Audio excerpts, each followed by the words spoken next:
বাড়ি থেকে তুলে নিয়ে আওয়ামী লীগ নেতাকে কুপিয়ে জখম, বিএনপির নেতাকর্মীরা জড়িত থাকার অভিযোগ। দর্শক, খুবই নিন্দনীয় ঘটনাটা যদি সত্যি হয়ে থাকে, তাহলে বলতে হবে যে এখনো পর্যন্ত বিএনপির নেতাকর্মীরা তৃণমূল পর্যায়ে তারা হিংসা প্রতিহিংসার চর্চা করছে। আইনের শাসন প্রতিষ্ঠা হবে সেই ব্যাপারে তারা সহযোগিতা করছে না। কেন্দ্রের আদেশ নির্দেশ তারা উপেক্ষা করে চলেছে। এই ঘটনাটা অবশ্যই তদন্ত হওয়া উচিত, যেটি প্রথম আলোতে প্রকাশ পেয়েছে। দর্শক, এখানে খবরে বলা হচ্ছে সিরাজগঞ্জ ইউনিয়ন পরিষদের সাবেক এক সদস্য ও আওয়ামী লীগ নেতাকে বাড়ি থেকে তুলে নিয়ে মারধর, হাত পা ভাঙার পাশাপাশি কুপিয়ে মাথায় জখম করা হয়েছে। বৃহস্পতিবার সকালে সদর উপজেলার সায়দাবাদ পুনর্বাসন এলাকায় এই ঘটনা ঘটে। তার স্বজনদের অভিযোগ, চাঁদা না পেয়ে বিএনপি নেতাকর্মীরা এই হামলা করেছেন।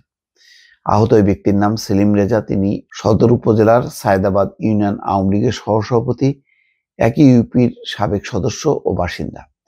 সেলিমের পরিবারের দাবি, বিএনপির স্থানীয় কয়েকজন নেতা কর্মীরা বাড়ি থেকে তুলে নিয়ে তাকে পিটিয়ে হাত পা ভেঙে 2 পায়ের রগ কেটে দেন। পরে আশঙ্কাজনক অবস্থায় বর্তমানে তাকে ঢাকার একটি বেসরকারি হাসপাতালে ভর্তি করা হয়েছে। সেখানকার চিকিৎসকরা জানান, প্রচুর রক্তক্ষরণ হওয়ায় তার অবস্থা বেশ ঝুঁকিপূর্ণ। ঘটনা প্রসঙ্গে সেলিমের ছেলে আব্দুল জলিল বলেন, বৃহস্পতিবার সকালে বিএনপির 30-35 জন নেতা কর্মী আমাদের বাড়ির সামনে থেকে বাবাকে জোর করে একটি ব্যাটারি চালিত অটো ভ্যানে তুলে নিয়ে যান। এরপর তারা বাবাকে পিটিয়ে 2 পা, ডান হাত ভেঙে ফেলে 2 পায়ের রগও কেটে দেন। তারা বাবার মাথায় কুপিয়ে জখম করে অচেতন অবস্থায় ফেলে চলে যান।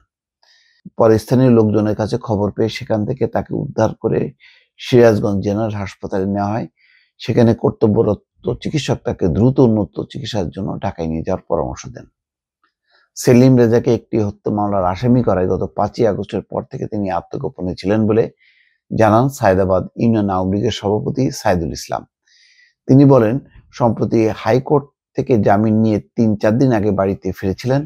বাড়ি ফেরার পর বিএনপি নেতাকর্মীরা তার কাছে 20 লাখ টাকার চাঁদা দাবি করে।